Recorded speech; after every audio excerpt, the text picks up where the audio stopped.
às vezes a informação ela fica muito restrita na mão de poucas pessoas. E aí é possível se manipular massas com isso, né, com informação. E quando a informação chega nas pessoas assim, de maneira correta, coerente, eu acho que é mais possível a gente também conseguir mudar as realidades.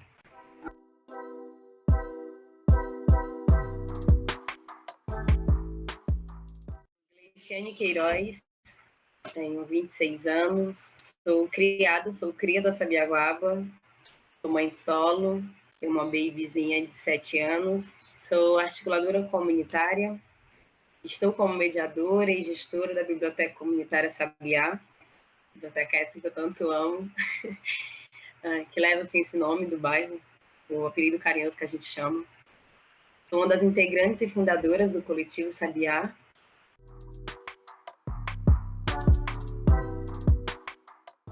Ele é um bairro bem esquecido pelos investimentos do poder público, né? Quando o assunto é cultura, é lazer. E aí a comunidade abraça a biblioteca como sendo o único local de lazer mesmo da comunidade, assim como é em várias outras periferias. E Sabiaguaba não é diferente. A gente tem nossos pontos de lazer naturais, né? Praia, rio, duna, mas para culturais e assim voltados para a educação, a gente tem a Sabiaguaba, a biblioteca. É onde as crianças e jovens se encontram para brincar, para ler. A gente faz atividades, a gente atende muita demanda do que eles precisam, do que eles pedem, do que eles trazem. A gente procura trabalhar a educação ambiental, por ser o último bairro, é o último bairro ainda verde, né, da cidade. Então a gente tenta trazer sempre para eles educação ambiental, falar da importância de preservação do território, contar um pouco a história do bairro. A gente acredita muito que quando a gente se apropria da história do bairro, a gente tem mais vontade de preservar, de proteger e de cuidar daquele lugar, porque a gente acaba sentindo como ele fosse nosso, a gente fazendo parte daquele local e não sendo coisas separadas, afastadas. Então a comunidade ela abraça essa ideia e elas vêm junto comigo. Então a gente teve pessoas doando um livro, o único livro que tinha em casa, e doaram para a biblioteca, que queriam estar compartilhando com as outras pessoas.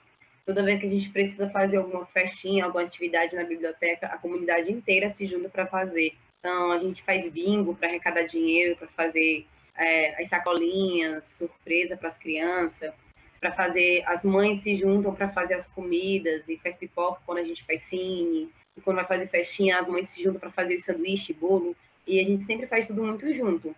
O assunto é fazer coisas na comunidade, para as crianças, para a comunidade toda abraça a ideia e faz junto. Por isso que dá certo no final.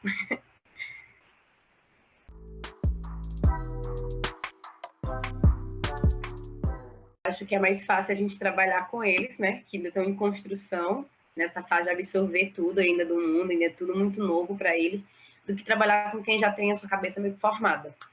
Então, a gente tem alguns amigos fotógrafos, são parceiros, e como eles gostam muito de fotografar paisagens, os animais, então a gente tem uma coleção de fotos na biblioteca, e as crianças adoram ver essas fotos.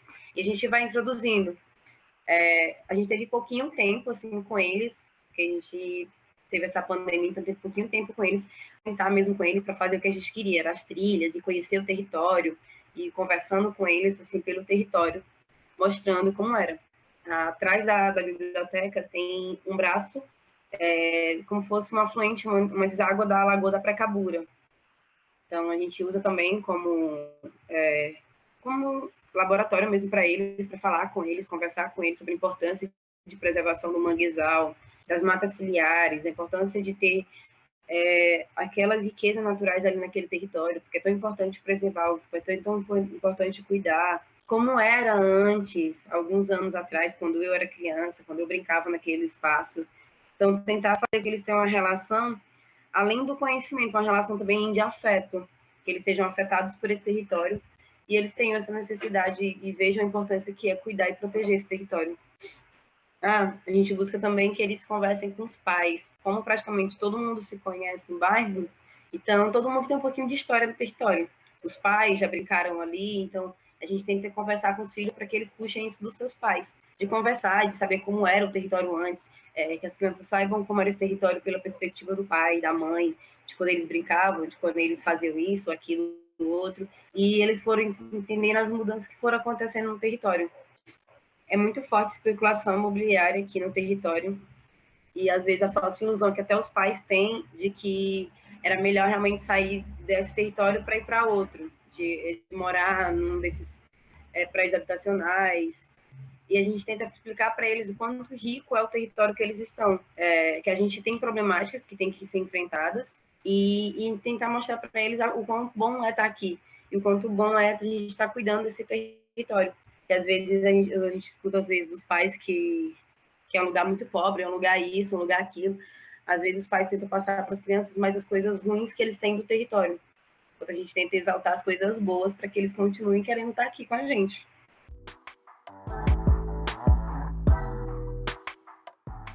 A gente tem uma escola que é praticamente bem no meio assim da comunidade, e a diretora se mostra sempre muito aberta. Ela aceita bastante realmente esses trabalhos, tanto é que ela tinha um tempo desse, antes da pandemia, acontecia um projeto junto com o Verde Luz, que é uma instituição. Eles faziam um trabalho de educação ambiental com crianças, então os professores disponibilizavam 1 hora de sua aula para que essas crianças e adolescentes tivessem educação ambiental. E aí eles tinham desenvolvido trabalhos, então a escola está sempre aberta, fazem trilhas no território, estão sempre abertas a ouvir as pessoas. Quando a gente chega apresentando alguns projetos, a escola está sempre aberta. Eles têm sempre voltados mesmo assim, para a educação ambiental. Eles gostam que os alunos se apropriem desses assuntos, até pela preservação desse território, continue sendo um território verde. Como a gente acaba sendo o último bairro verde, assim, né? Eu sei que mudou, assim, nos últimos tempos para cá, mas de toda a mata nativa de Fortaleza, só existe, se eu não me engano, 2,3%, 3%, e mais da metade está dentro da Sabiaguaba. E ainda parte um pouco do Cocó, da mata nativa de Fortaleza. Então, sendo a gente meio que os guardiões desse verde, é importante que a gente cuide. A gente usa muito como exemplo os outros bairros. Quando vai falar de duna, a gente fala do Mocuripe, que até 40 anos atrás tinha dunas tão grandes quanto a nossa. E hoje você quase não vê, ou sumiram mesmo as dunas do Mucuripe. Então, a gente possui os últimos 17% de dunas de Fortaleza. Então, a gente escuta muito quem estuda no local, a gente abraça muito a universidade, que está aqui para somar com a gente. Tem professores parceiraços da gente, tipo, como o Jeová, que é um professor de geografia, um parceiro da gente, então a gente aprende muito com a universidade, e também a gente repassa os conhecimentos tradicionais, o conhecimento da comunidade, que ninguém melhor para cuidar da comunidade do que quem já está aqui há anos, quem vive. Então a gente tenta repassar para eles o quão é importante. Se a gente não cuida hoje, quem vai sofrer amanhã são as próximas gerações. A escola abraçou um projeto da Selma, que era colocar uns containers na escola para receber material reciclável e repassar para catadores. E aí a escola estava super feliz, com lá um monte de secretárias do meio ambiente, um monte de coisa, super feliz lá com ela, e eu super revoltada vendo a cena. E uma professora veio me questionar o porquê. Aí ela, mas você não acha que é um bom trabalho? Sim, eu acho. É um excelente trabalho a gente trabalhar com educação ambiental com as crianças, falar sobre a importância de separação do lixo, da maneira correta de descarte. É um trabalho importantíssimo. Só que é um trabalho muito pequeno e de formiguinha. Enquanto eles incentivam esse trabalho aqui na escola, de separação de resíduos, de reciclagem, eles dão uma canetada para destruir 50 hectares de uma mata. Aí você entende a desproporção? A mesma Secretaria de Meio Ambiente, que vai para dentro de uma escola incentivar a educação ambiental com separação de resíduos, é a mesma secretaria que dá uma canetada num conselho gestor para destruir 50 hectares. A desproporção é muito grande. Tipo, não dá para ficar feliz e batendo palmas para eles.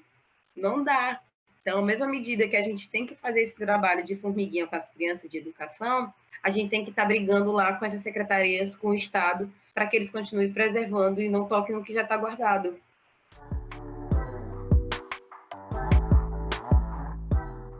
O ponto mais principal assim do coletivo e da biblioteca é realmente a informação. Às vezes a informação ela fica muito restrita na mão de poucas pessoas. E aí é possível se manipular massas com isso, né, com informação. E quando a informação chega nas pessoas assim, de maneira correta, coerente, eu acho que é mais possível a gente também conseguir mudar as realidades. Uma coisa que a gente faz muito no coletivo e na biblioteca é trabalhar com a informação, de fazer repasse dessa informação para as pessoas. A gente sempre fala que a biblioteca é um lugar que as pessoas podem ir lá pesquisar e perguntar mesmo. E a gente não é detentor do conhecimento, então a gente não sabe de tudo. Só que a gente conhece pessoas, a gente pesquisa, se não sabe, a gente vai atrás de especialista, alguém que possa explicar.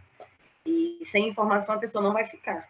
A gente acredita muito nisso, de uma comunidade organizada, uma comunidade que trabalha junto, unida, ela consegue que essa informação se dissolva melhor na comunidade, ela consegue resolver esses problemas que a comunidade pode ir apresentando, porque a gente vê as periferias e podem ser só em territórios diferentes, só que as problemáticas muitas vezes são iguais. E a gente pode tentar buscar saída para essas problemáticas e resolver esses problemas. Como pressionar o poder público, como é que a gente consegue resolver as nossas questões dentro dos territórios. Teve algumas lideranças, pessoas que as pessoas diziam que era liderança, então, desde que eu me entendo por gente, tinha fulana é líder da comunidade. Só que a gente nunca via esses trabalhos sendo desenvolvidos. Agora, há pouco tempo, alguns anos atrás, acho que uns 4 anos, 5 anos, a gente veio saber que existia uma associação que tem mais de 20 anos na comunidade. Só que são coisas que existem, só não são atuantes. E quando atua por um grupo restrito, é uma coisa muito fechada. Não se espalha a formação. Como está dizendo, a formação nunca chegava. A Sabiaguaba tem um plano de manejo, que é tipo um livro, um estudo que foi feito para dizer como as coisas podem acontecer dentro do território, nas áreas de proteção, tipo de duna, rio, mar. E a gente não sabia da existência desse plano de manejo. Sabiaguaba tem um conselho gestor, onde a gente não sabia quem eram os conselheiros, pessoas que demandavam coisas para dentro do território, sem a gente saber. E depois da criação do coletivo, a gente ficou sabendo essas informações, a gente participa das reuniões. Ainda não somos conselheiros, a gente tem muita vontade de ter uma cadeira, de ocupar uma cadeira no conselho, como coletivo, para também falar pelo nosso bairro, não ficar esperando só que os outros falem. Então, as coisas aconteciam e a gente acabava não sabendo como é que acontecia, e algumas coisas não existiam no território. O coletivo ele nasce com o intuito de organização de jovens que queria fazer algo pelo bairro.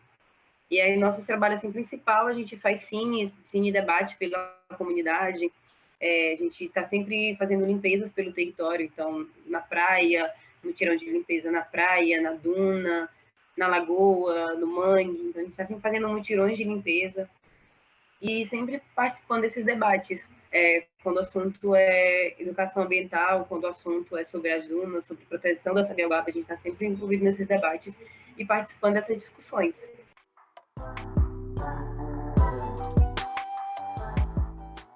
Ela continuar assim verde, pessoas com mais consciência, e que a gente pudesse realmente ter as coisas mais dentro do território, sem precisar de se deslocar tanto, fosse realmente mais bem assistida pelo poder público. A gente tivesse o nosso postinho de saúde, a gente tivesse as coisas até mais fáceis assim dentro do território, sem precisar estar deslocando.